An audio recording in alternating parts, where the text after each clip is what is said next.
નમસ્કાર દર્શક મિત્રો, હું છું વાહિદ મસદી અને આપ નિહાળી રહ્યા છો હમ ટીવી ભરૂચ ન્યૂઝ. હવે નિહાળીશું આજના મુખ્ય સમાચારો. ભરૂચ શહેરના ડભોયાવાડમાં આવેલી મહેદીવિયા એપાર્ટમેન્ટની જર્જરિત ગેલેરી તૂટી પડતા અફરાતફરીનો માહોલ સર્જાયો હતો. ગેલેરી તૂટતા એક વ્યક્તિ ઉપર કાટમાળ પડતા તેને ગંભીર ઈજા પહોંચી હતી, જ્યારે પાલિકાની ટીમ ઘટના સ્થળે દોડીને પોલીસને બોલાવી હતી અને એપાર્ટમેન્ટના રહેતા લોકોને મકાનો ખાલી કરાવ્યા હતા. ભરૂચ શહેરના ડભોયાવાડ વિસ્તારમાં આવેલા સઈદ મહેદવિયા એપાર્ટમેન્ટમાં શનિવારે સવારે અંદાજે 11 વાગ્યાના સમયે બીજા માળની ગેલેરીનો એક ભાગ અચાનક ધરાશાયી થયો. ગેલેરીનો ભાગ નીચે પડતા નીચે આવેલા મકાનોને પણ નુકસાન પહોંચ્યું. પ્રાથમિક માહિતી મુજબ ઘટનામાં એક વ્યક્તિ ઇજાગ્રસ્ત થયું. બનાવની જાણ થતાં ફાયર બ્રિગેડ, પોલીસ તેમજ ભરૂચ નગરપાલિકા અધિકારીઓ તાત્કાલિક પહોંચ્યા. એપાર્ટમેન્ટમાં રહેતા લોકોને સલામત રૂપે ભાગરૂપે બહાર કાઢી સમગ્ર વિસ્તારને સુરક્ષિત કરવામાં આવ્યો હતો. પ્રાથમિક તપાસમાં બિલ્ડિંગનો ભાગ જર્જરિત હાલતમાં હોવાનું સામે આવતા નગરપાલિકા દ્વારા બિલ્ડિંગની સ્થિરતા અંગે વધુ તપાસ હાથ ધરવામાં આવી છે. સાથે જ નુકસાનનું મૂલ્યાંકન કરી જરૂરી કાર્યવાહી શરૂ કરવામાં આવી છે. સદનસીબે ઘટનામાં કોઈ મોટી જાનહાનિ નોંધાઈ નથી. જોકે ઘટનાએ જર્જરિત ઇમારતોની સલામતી અંગે ફરી એકવાર પ્રશ્નો ઉભા કર્યા છે. ભરૂચ શહેર સ્થિત આજરોજ ડભોયાવાડ વિસ્તારમાં મહેદવિયા કોમ્પ્લેક્સનો બાલ્કની ધરાશાયી થવાનો બનાવ બન્યો હતો, જેમાં નીચે રહેલ એક 2 વ્હીલર અને એક વ્યક્તિને ઈજા થયેલ હતી, જેઓને તાત્કાલિક હોસ્પિટલ શિફ્ટ કરેલા છે અને વ્હીકલને સહી સલામત બહાર કાઢેલ છે. તેમજ અન્ય અહીંયા જે જરૂર પ્રમાણે ઇલેક્ટ્રિસિટીના કનેક્શન તેમજ ગુજરાત ગેસની મેઇન લાઇનને બંધ કરાવેલ છે અને પરિસ્થિતિની ગંભીરતાને જોતા તમામ વ્યક્તિઓને અહીંયાથી દૂર રહેવા માટે સૂચન કરવામાં આવ્યું છે. અંકલેશ્વર શહેરની નવબરીય પ્રાથમિક શાળાના વિદ્યાર્થીઓ પાસે મજૂરી કામ કરાવતો વિડીયો વાયરલ થયો છે. વિદ્યાર્થીઓ પાવડા વડે તગારા ભરતા હોવાનો વિડીયો સોશિયલ મીડિયા પર વાયરલ થતા હવે પ્રાથમિક શિક્ષણ અધિકારી આ મામલે તપાસ કરી જરૂરી લોકો સામે પગલાં ભરે તેવી લોકમાંગ ઉઠવા પામી છે. અંકલેશ્વરની નગર પ્રાથમિક શિક્ષણ સમિતિ સંચાલિત નોબારિયા પ્રાથમિક શાળાનો એક વિડીયો સોશિયલ મીડિયામાં વાયરલ થતા શિક્ષણ જગતમાં ચર્ચા જાગી છે. વાયરલ વિડીયોમાં શાળાના વિદ્યાર્થીઓ તગારા અને પાવડા વડે કામગીરી કરતા નજરે પડે છે, જ્યારે નજીકમાં શિક્ષિકા ઊભી હોવાનું પણ દેખાઈ રહ્યું છે. વિડીયોએ અનેક સવાલ ઉભા કર્યા છે. શાળા બાળકોને શિક્ષણ, સંસ્કાર અને સુરક્ષિત વાતાવરણ આપવા માટે હોય છે, ત્યારે વિદ્યાર્થીઓ પાસેથી આ પ્રકારની કામગીરી કરાવવી કેટલી યોગ્ય છે તે અંગે વાલીઓ અને જાગૃત નાગરિકોમાં ચર્ચા શરૂ થઈ ગઈ છે. આ સમગ્ર મામલે નગર પ્રાથમિક શિક્ષણ સમિતિ અને શિક્ષણ વિભાગ દ્વારા તાત્કાલિક તપાસ કરી જવાબદાર સામે યોગ્ય કાર્યવાહી કરવામાં આવે તેવી માંગ ઉઠી રહી છે. વિડીયો વાયરલ થતા શિક્ષણ તંત્રની કામગીરી પર સવાલોના ઘેરામાં આવી ગઈ છે. અંકલેશ્વરના જૂના પુંદામાં હાઈ ટેન્શન ટાવરનો એક એંગલ તૂટી પડતા તે સીધો જ ખેડૂતને નજીક પડ્યો હતો. જો કે ખેડૂતનો આબાદ બચાવ થયો હતો. હવે ખેડૂત દ્વારા આ મામલે વળતરની માંગણી કરવામાં આવી રહી છે. અંકલેશ્વર તાલુકાના જૂનાપુન ગામની સીમમાંથી એક ખેતરમાંથી પસાર થતી હાઈ ટેન્શન ટાવર લાઇનનો લોખંડનો ભારે એંગલ અચાનક તૂટી પડતા મોટી દુર્ઘટના સર્જાતી બચી ગઈ. ઘટના સમયે ખેતરમાં ખેડૂત અને શ્રમિકો ખેતી કામ કરી રહ્યા હતા. એંગલ તેમની નજીક માત્ર 5 થી 10 ફૂટના અંતરે પડતા સૌનો ચમત્કારિક બચાવ થયો હતો. ઘટનાની જાણ થતાં સ્થાનિક ખેડૂતો અને ગ્રામજનો સ્થળ પર દોડી આવ્યા. ખેડૂતોના જણાવ્યા મુજબ ટાવર લાઇનની કામગીરી દરમિયાન સલામતીના નિયમોનું પૂરતું પાલન કરવામાં નથી આવતું, જેના કારણે આવી ગંભીર ઘટના બની હોવાનું તેમણે આક્ષેપ કર્યો છે. ઉલ્લેખનીય છે કે અંકલેશ્વર તથા હસોદ પંથકમાં વિવિધ કંપનીઓ દ્વારા હાઈ ટેન્શન વીજ ટાવર લાઇન ઊભી કરવાની કામગીરી મોટા પાયે ચાલી રહી છે, ત્યારે આવી દુર્ઘટનાઓની પુનરાવૃત્તિ ન થાય તે માટે કામગીરી દરમિયાન સલામતીના તમામ ધોરણોનું કડક પાલન કરવામાં આવે તેમજ નિયમિત તકનીકી નિરીક્ષણ હાથ ધરવામાં આવે તેવી માંગ સ્થાનિકોમાં ઉઠી છે. નમસ્કાર, હું નીતિન વસાવા. જય જવાન જય કિસાન. આજરોજ અમે પુનગામ ખાતે એક ખેડૂતને મુલાકાત લીધી છે, ત્યારે એમના ખેતરમાં જે ટાવર લાઇન જબરજસ્તી તરીકે જે સમયે નાખવામાં આવી છે, પૂરતું વળતર પણ આપવામાં નથી આવ્યું. આજે જ્યારે એ ખેડૂત ગઈકાલે કામ કરતા હતા અને તેની 5-10 ફૂટ જ આગળ એક ચેનલ ઉપરથી પડી છે, તો શું કેટલી ગંભીર બાબત આ સરકારી તંત્ર અને જે કામ કરતી કંપનીઓની છે. પાવર ગ્રીડ કંપની 765 kVની હાઈ ટેન્શન લાઇન છે, જે હજુ તો શરૂ નહીં થઈ અને ત્યાં ગંભીર બેદરકારી આ તંત્રની અને જે કામ કરનાર લોકોની છે. આ મોટી ચેનલ આપ જોઈ શકો છો જે જમીન નીચે છે, અને એ જમીન પાસે જ ખેડૂત 5 થી 10 ફૂટ નજીક કામ કરતા હતા ને ત્યાં પડે છે. જો આ ખેડૂતને કંઈ થશે તો કોની જવાબદારી હતી? એટલે આ સરકારી તંત્ર બેરેમ ગમે તે રીતે ચાલી રહ્યું છે. કોઈ તંત્રની કોઈ જવાબદારી લેવા તૈયાર નથી. આ જવાબદારી કોની છે? આ જે કામ કરનાર વ્યક્તિ, જો ખેડૂતને કંઈ થશે તો એની જવાબદારી કોની છે? અમારા જે ખેડૂત છે, ખેડૂતભાઈ આપણા જીતેન્દ્રસિંહ, એમના ખેતરમાં ગંભીર ઘટના બને છે અને સુરક્ષાનો બહુ મોટો સવાલ છે. તો તંત્ર અને જે કામ કરતા વ્યક્તિને દરેક ટાવર લાઇન જે કામ થયું છે એને પાછી ચેક કરવામાં આવે અને કંઈ પણ ખેડૂતને કાંઈ પણ થશે તો પાવર ગ્રીડ કંપની અને સરકારી તંત્રની જવાબદારી રહેશે. જય હિન્દ, જય ભારત. ભરૂચ નગરપાલિકામાં 17મી જુલાઈએ મળેલી સામાન્ય સભાને રદ કરી ફરીથી સામાન્ય સભા બોલાવવા માટે કોંગ્રેસના નગરસેવકોએ આજે લેખિત અરજી પાલિકાના ચીફ ઓફિસરને કરી હતી. ભરૂચ નગરપાલિકાની 17 જુલાઈએ યોજાયેલી સામાન્ય સભા બાદ રાજકીય ગરમાવો જોવા મળ્યો છે. નગરપાલિકાના વિપક્ષી સભ્યોએ પાલિકાના ચીફ ઓફિસરને આવેદનપત્ર પાઠવી સભાની સમગ્ર કાર્યવાહી અને તેમાં થયેલા ઠરાવોને રદબાતલ જાહેર કરવાની માંગ કરી છે. વિપક્ષના સભ્યોના આક્ષેપ મુજબ સામાન્ય સભા દરમિયાન વર્ષ 2025-26ના હિસાબોને મંજૂરી આપવા સંબંધિત મુદ્દે ચર્ચા ચાલી રહી હતી. આ દરમિયાન વિપક્ષ દ્વારા મુખ્ય અધિકારી સમક્ષ હિસાબોને લગતા પ્રશ્નો અને પુરાવા આધારિત ખુલાસાઓ માંગવામાં આવ્યા હતા. જોકે મુખ્ય અધિકારી જવાબ આપે તે પહેલા જ સત્તાધારી પક્ષના સભ્યો દ્વારા હોબાળો મચાવવામાં આવ્યો હોવાનું આવેદનપત્રમાં જણાવાયું છે. વિપક્ષી સભ્યોએ રજૂઆત કરી છે કે 17 જુલાઈની સામાન્ય સભાની સમગ્ર કાર્યવાહી ગેરકાયદેસર જાહેર કરી રદબાતલ કરવામાં આવે. એજન્ડાના અધૂરા મુદ્દાઓ સંબંધિત કોઈ ઠરાવો પસાર થયા હોવાનું દર્શાવવામાં આવે તો તેના પર તાત્કાલિક રોક લગાવવામાં આવે તેમજ સભાની વિડીયોગ્રાફી અને મિનિટ્સ બુકની તટસ્થ તપાસ કરવામાં આવે. ગઈકાલે જે ત્રિમાસિક સામાન્ય સભાનું આયોજન ભરૂચ નગરપાલિકા દ્વારા જે કરવામાં આવેલું તે જે હુકમી હતું, વન સાઇડ હતું. લોકોના પૈસાનો વહીવટ પોતે કરી અને વિરોધ પક્ષને દબાવવાનો શાસનનો વહીવટ હતો. કાલે એક પણ મુદ્દા અમારા સાંભળવામાં નથી આવ્યા. એમના ફક્ત ને ફક્ત ચેરમેનશીપના મુદ્દાથી વાત કરી અને બીજા એક પણ મુદ્દા સાંભળ્યા વગર ભાગી જઈ અને જે અમારું અપમાન કર્યું છે, પ્રજાનું અપમાન કર્યું છે. આ કોઈના ઘરના પૈસા નથી, કોઈ બેંકના પૈસા નથી. આ લોકો જે હાઉસ ટેક્સ, લાઇટ વેરો, સફાઈ વેરો ભરે છે એમના પૈસા છે અને એમના પૈસાનો વહીવટ છે ને એમના પૈસાનો વહીવટ વિપક્ષ રજૂઆત કરે લોકો દ્વારા એ એમને સાંભળવું પડે તે છોડીને જતા રહ્યા છે. એટલે આજ રોજ અમે કલેક્ટર સાહેબને પણ આપવાના છે આ બાબતની અંદર કે કાલની સભા સ્થગિત કરવામાં આવે.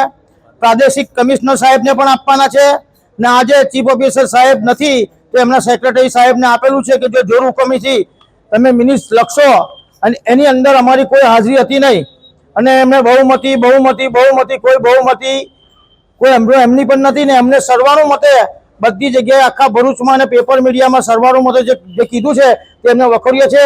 જો છતાંય જો લખશે તો અમે હાઈકોર્ટ, સુપ્રીમ કોર્ટ સુધી લઈ જઈશું. બિલકુલ ખચકાઈએ નહીં. વિરોધ પક્ષ ભરૂચ શહેરની પ્રજા માટે મજબૂતાઈથી રહ્યો છે ને રહેશે. 17/7/2026ની સામાન્ય સભા એ તાનાશાહ વલણ અપનાવીને વિરોધ પક્ષનો અવાજ દબાવવાની કોશિશ કરી છે, ભ્રષ્ટાચારને છુપાવવાની કોશિશ કરી છે, ફાઇલો દબાવીને પોતાનું પોત જનતા સમક્ષ રજૂ ના થાય અને જનતાને એમનો વળવો ચહેરો બતાવવો મુશ્કેલ પડે એ હેતુસર કાલે રાષ્ટ્રગીતનો એમણે આડ લઈને સભાને તાત્કાલિક બંધ કરીને અને કોઈ પણ મતદાન થયા વગર બહુમત અને સર્વસંમતની જે વાતો કરી રહ્યા છે એ આ લોકશાહી માટે ખતરનાક છે, કલંક છે અને ભરૂચની જનતા આનાથી ત્રસ્ત છે. આવો વહીવટ ખરેખર જોવા જઈએ તો આખા ગુજરાતમાં ભ્રષ્ટ નગરપાલિકા જો હોય તો તે ભરૂચ છે એ સાબિત થાય છે. પણ હવે અમે આ વસ્તુને છોડવાના નથી. કાયદાકીય બધી જ લડત લડીશું અને ભ્રષ્ટાચારને સમૂળગો ભરૂચ નગરપાલિકામાંથી વિદાય આપવા માટે અમે સૌએ એકમત થઈને કમર કસી છે અને અમે ભરૂચની જનતાના ન્યાય માટે, હક માટે, અધિકાર માટે અમે લડવાના છે. સ્કૂલો ફરી શરૂ થઈ રહી છે. નવી ક્લાસ, નવા પુસ્તકો, નવી આશાઓ. પણ શું તમારા બાળકની સ્કૂલ બેગ પણ નવી છે? જો નહીં તો હવે ચિંતા કરવાની જરૂર નથી, કારણ કે અંકલેશ્વરની જાણીતી કિસ્મત લગેજ લઈને આવી છે ધમાકેદાર સ્કૂલ બેગ એક્સચેન્જ ઓફર. હવે તમારા બાળકની જૂની સ્કૂલ બેગ લઈને આવો અને મેળવો પહેલેથી જ ચાલી રહેલા 25% થી 45% સુધીના ડિસ્કાઉન્ટ પર વધારાનું 10% એક્સચેન્જ ડિસ્કાઉન્ટ. કિસ્મત લગેજ ખાતે મળશે 250 રૂપિયાથી લઈને 2500 રૂપિયા સુધીની અદ્યતન ડિઝાઇનવાળી મજબૂત અને બ્રાન્ડેડ સ્કૂલ બેગનો વિશાળ સંગ્રહ. અમે માત્ર વેપારી જ નહીં પરંતુ જાતે બેગ મેન્યુફેક્ચરર પણ છીએ, એટલે તમને મળશે શ્રેષ્ઠ ગુણવત્તા, વ્યાજબી ભાવમાં અને ખાસ વાત, વિવિઝા કંપનીની પસંદગીની બેગ પર 18 મહિનાની ગેરંટી પણ. અને હા, 2 સ્કૂલ બેગની ખરીદી કરો અને કિસ્મત લગેજની ઇન્સ્ટાગ્રામ આઈડી ફોલો કરો અને મેળવો એક આકર્ષક શોપિંગ બેગ બિલકુલ મફત. આ વિશેષ ઓફર માત્ર આજથી 15 જૂન સુધી જ માન્ય છે. કિસ્મત લગેજ, સિટી રેલવે સ્ટેશન પાસે, જૂના એસટી ડેપો સામે, સ્ટેશન રોડ, અંકલેશ્વર. કિસ્મત લગેજ, જ્યાં મળે ક્વોલિટી, સ્ટાઇલ અને બચત. કિસ્મત લગેજ સ્કૂલ બેગ ખરીદવાની સાચી જગ્યા. વધુ માહિતી માટે સ્ક્રીન ઉપર આપેલા નંબર પર સંપર્ક કરો.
क्या आप अपनी ड्रीम जॉब सर्च कर रहे हैं? तो आपका वेट हुआ खत्म. हमारी कंपनी IICL में है कुछ amazing job openings. IICL are hiring PHP developer, data analytics, UI UX graphics designer, Node.js developer WordPress developer. From all over Gujarat. तो देर किस बात की, अप्लाई करें अभी और बने हमारी डायनामिक टीम का हिस्सा. विजिट करें हमारी वेबसाइट www.iiclindia.com/career या मेल करें अपना रेज्यूमे iiclindia06@gmail.com पर. हमारी टीम में आपको मिलेगा एक इनोवेटिव और क्रिएटिव एनवायरनमेंट ताकि आपकी स्किल्स हमेशा अपडेटेड रहे. Freshers can also apply. Contact now on 7041542766.